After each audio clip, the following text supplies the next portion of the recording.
everyone, this is Keith Scott from out in Sydney, Australia. I'm one of the voices of Bullwinkle J. Moose. It's time to watch Relentless and Unstoppable. And so give it up for your main hosts, Douglas Kenny and Andy McPhee.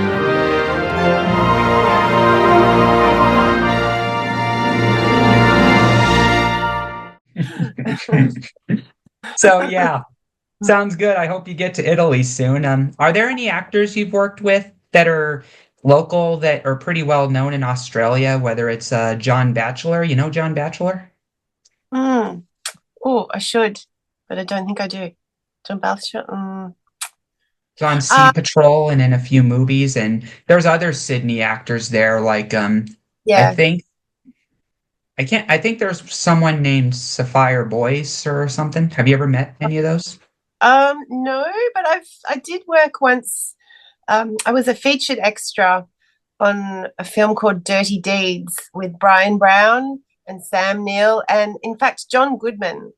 And I sat next to John Goodman in a nightclub scene being filmed, which was kind of fun. And Toni Collette was also Awesome. on the too. And yeah, there was another Australian actor called William McGuinness, who is quite prolific in Australian productions. And I remember chatting with him during the lunch break, and he was very, very accommodating and polite and interesting to talk to.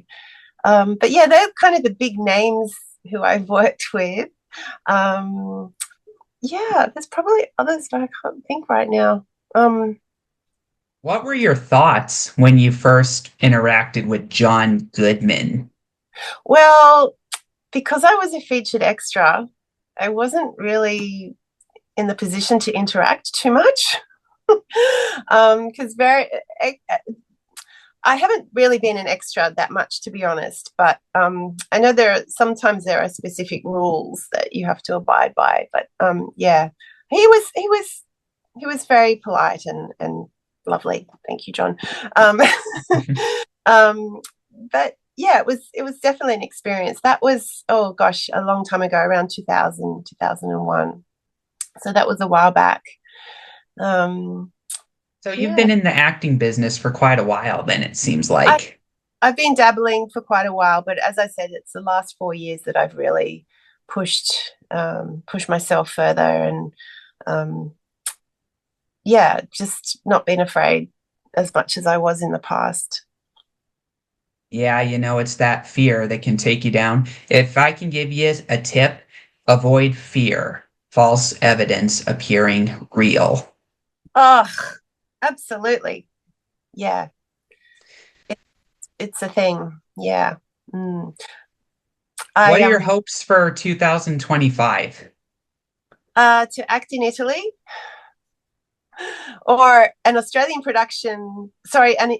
production in Italy would be good, because my son is doing his final year exams and I probably should be around this 2025. I should be, available to him. So any production from overseas coming here, French or German or any foreign production. I love foreign languages. I have a passion for those. So that would be top of my list, I think, to aim for. Yeah, I was just going to bring up a couple things.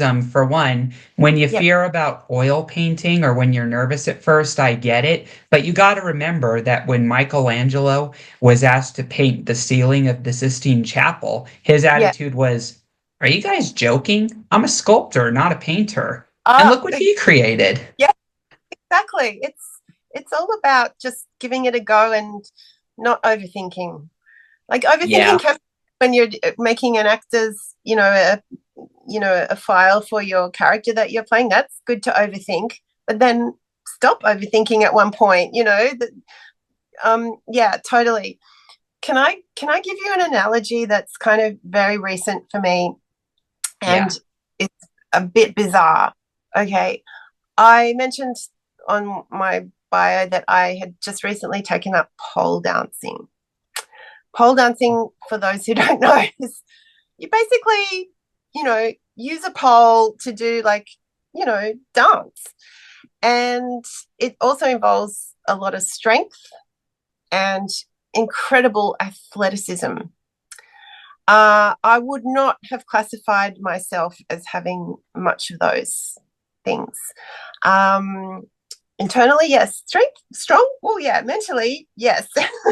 Physically, if you had asked me 3 months ago, Justine, here's a poll. Can you do something creative with that? Can you climb it?